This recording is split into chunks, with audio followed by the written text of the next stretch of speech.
Film ini berputar di sekitar Nick Powell, seorang siswa senior SMA yang akan segera lulus dengan prestasi gemilang. Ayahnya meninggal secara mendadak beberapa tahun lalu.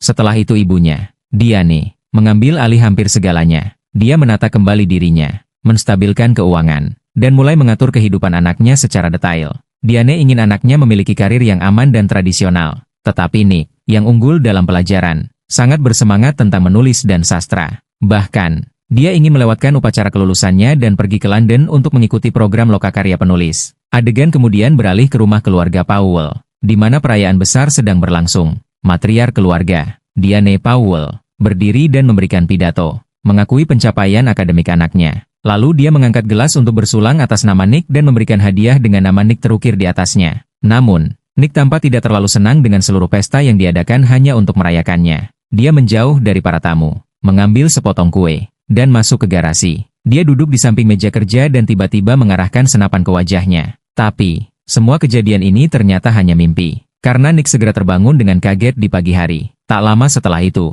dia turun ke dapur di mana ibunya sedang duduk di dekat meja makan. Dia telah menyiapkan 2 telur dan bacon berbentuk wajah tersenyum untuk sarapan. Diane sibuk membaca koran saat Nick menginterupsinya. Dia bertanya apakah ibunya sudah memikirkan tentang lokakarya penulis di London. Dengan nada agak acuh, Diane menjawab bahwa dia tidak perlu memikirkannya. Karena Nick sudah tahu bagaimana perasaannya tentang lokakarya itu. Jelas bahwa dia ingin anaknya tinggal di Amerika dan fokus pada karirnya. Setelah awal hari yang suram ini, Nick mengambil sepedanya dan pergi ke sekolah. Terungkap bahwa dia mengerjakan PR untuk teman-teman sekelasnya dengan imbalan uang.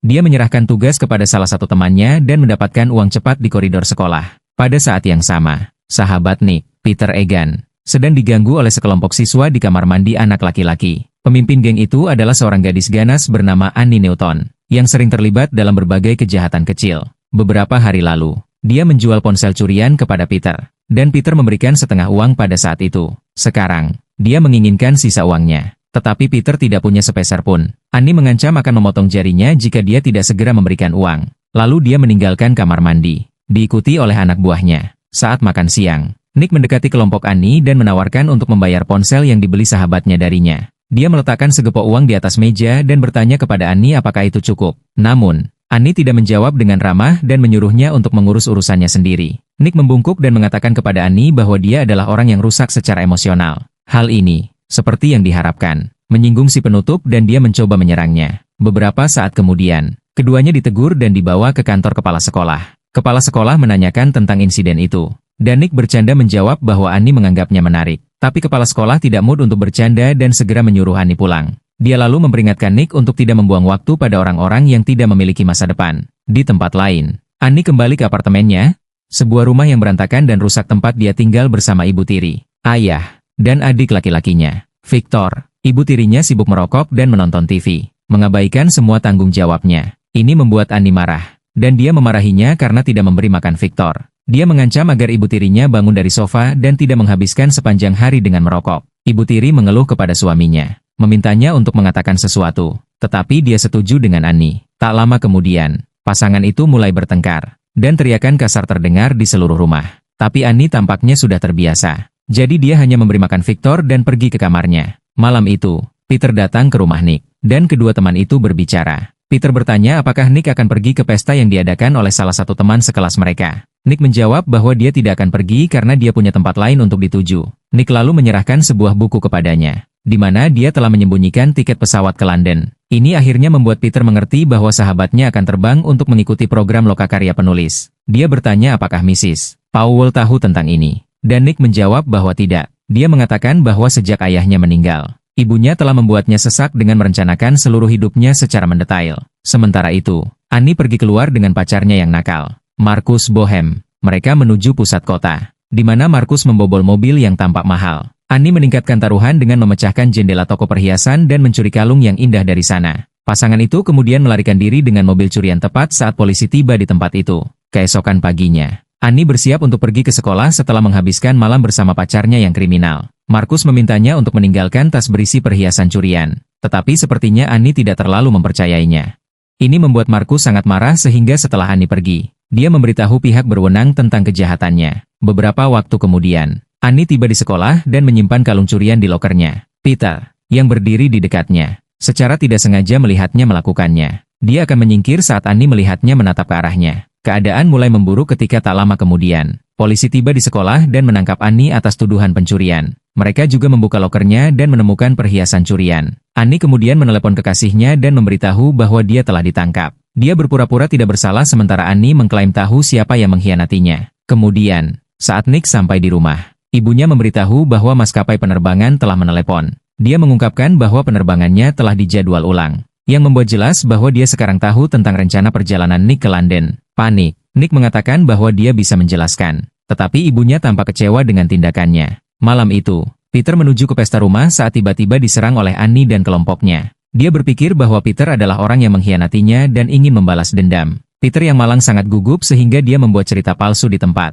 Berpikir bahwa Nick sudah dalam penerbangan ke London. Dia berbohong bahwa Nicklah yang memberitahu polisi tentang semuanya. Adegan kemudian beralih ke pesta rumah, di mana kita melihat bahwa Nick telah berubah pikiran tentang pergi ke London. Bahkan, dia menyerahkan tiket dan dokumen pemesanan hotelnya kepada seorang gadis acak di pesta. Dia lalu keluar dari rumah dan pergi berjalan-jalan, hanya untuk diikuti oleh mobil tua yang rusak. Ternyata Annie dan anak buahnya sedang membuntutinya. Begitu dia sampai di jalan yang cukup sepi, mereka turun dari kendaraan dan mulai memukulinya. Peter terpaksa menyaksikan dari dalam mobil saat sahabatnya dipukuli tanpa ampun hingga jatuh ke tanah. Beberapa detik kemudian, Annie mendekati Nick dan dengan sarkastik bertanya siapa yang rusak sekarang. Nick membalas dengan cepat dan mengatakan bahwa dia masih orang yang rusak secara emosional. Ini membuat Annie marah. Dan dalam momen kegilaan, dia menendang Nick dengan sekuat tenaga. Pria malang itu lalu terguling dari jalan dan kepalanya membentur batu. Sekarang panik dengan tindakan mereka. Salah satu anggota geng memeriksa Nick, hanya untuk menyadari bahwa dia hampir tidak bernapas. Kelompok itu ketakutan bahwa mereka mungkin baru saja terlibat dalam pembunuhan. Annie tiba-tiba sadar dan memerintahkan anak buahnya untuk mengangkat Nick. Mereka melakukannya dengan enggan dan membawanya ke hutan.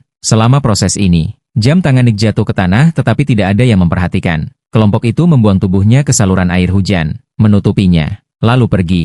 Menyusul insiden mengerikan ini, Annie memutuskan untuk pergi ke rumah pacarnya. Dia segera sampai di sana dan segera mengaku kepadanya bahwa dia telah membunuh Nick. Dia memohon kepada pacarnya untuk membantunya membuat cerita yang masuk akal untuk menutupi kejahatan itu. Tapi Markus mencoba mengusirnya karena takut polisi juga akan menangkapnya. Marah dengan pengkhianatan ini, Annie mengingatkan pacarnya bahwa dia bisa mengungkap lokasi semua mobil yang telah dicurinya selama bertahun-tahun. Dia lalu pergi ke jembatan terdekat dan membakar pakaiannya di bawahnya. Sementara itu, dalam sebuah kejutan yang mengejutkan, Nick yang sepenuhnya sehat dan tanpa luka muncul dari semak-semak keesokan paginya. Dia menuju ke sekolah seperti biasa dan mencoba berbicara dengan teman-teman sekelasnya. Namun, Nick segera menyadari bahwa tidak ada yang bisa melihat atau mendengarnya. Dia bahkan mencoba membuat keributan dan melempar buku ke rak terdekat. Tetapi tidak ada respons dari kelas. Nick lalu menuju ke kantor kepala sekolah di mana dia mendengar ibunya ditelepon. Dia mencoba berkomunikasi dengannya tetapi suaranya sepertinya tidak sampai. Bingung dan takut, Nick mencoba berlari kembali ke rumah. Hanya untuk ditabrak mobil di tengah jalan.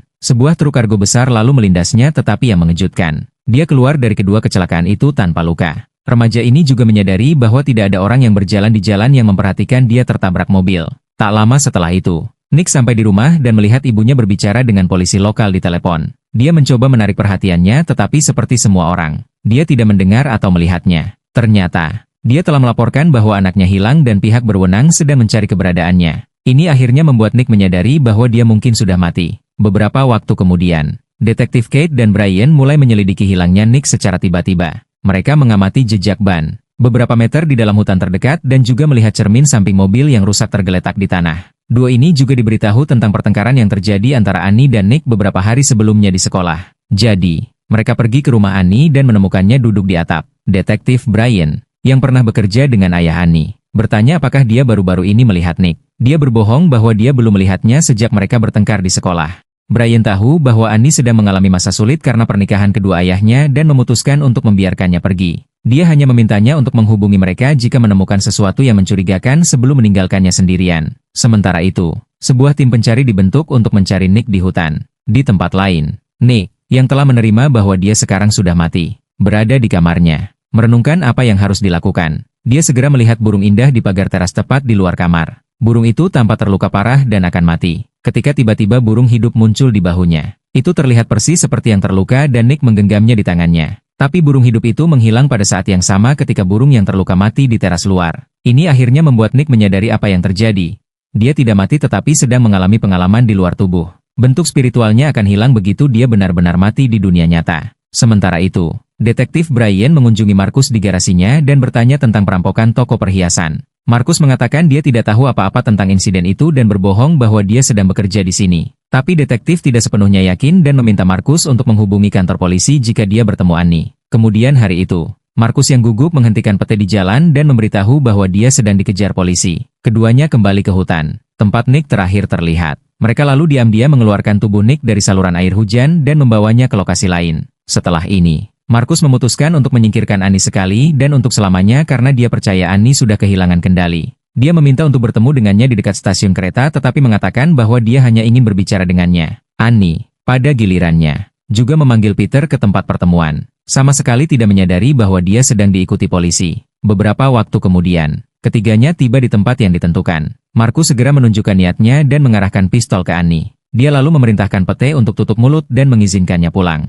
Tapi pada saat ini, beberapa polisi tiba di lokasi. Annie memanfaatkan gangguan itu dan merebut pistol dari Markus sebelum berlari ke tempat aman. Nick, yang datang bersama polisi, berteriak bahwa mereka akan menangkapnya. Dan yang mengejutkan, Annie menjawab dengan berteriak, tidak pernah. Jelas bahwa Annie bisa mendengar Nick sampai batas tertentu meskipun tidak bisa melihatnya. Keesokan harinya, dia tiba di rumah Nick setelah menghabiskan malam di gym sekolah. Dia menyelinap ke kamarnya dan melihat foto-foto masa kecilnya. Secara bertahap, dia mulai menyadari bahwa Nick tidak terlalu berbeda darinya. Keduanya tumbuh di rumah tangga yang rusak dan menghadapi masalah serupa seperti orang tua yang jauh secara emosional. Fakta bahwa dia membunuhnya dalam ledakan kemarahan mulai membebani hati nuraninya. Tapi sebelum Annie bisa belajar lebih banyak, dia terpaksa melarikan diri ketika ibu Nick tiba-tiba masuk ke kamar. Dia berlari ke hutan ke tempat dia terakhir melihat Nick. Dengan kengerian yang luar biasa, Annie tidak bisa menemukan tubuhnya di bawah saluran air hujan. Namun, dia menemukan bungkus permen karet nikotin di dekatnya yang membuatnya percaya bahwa Markus juga telah datang ke sini. Segera, Annie melacak pacarnya dan menyeretnya ke tepi tebing dengan todongan senjata.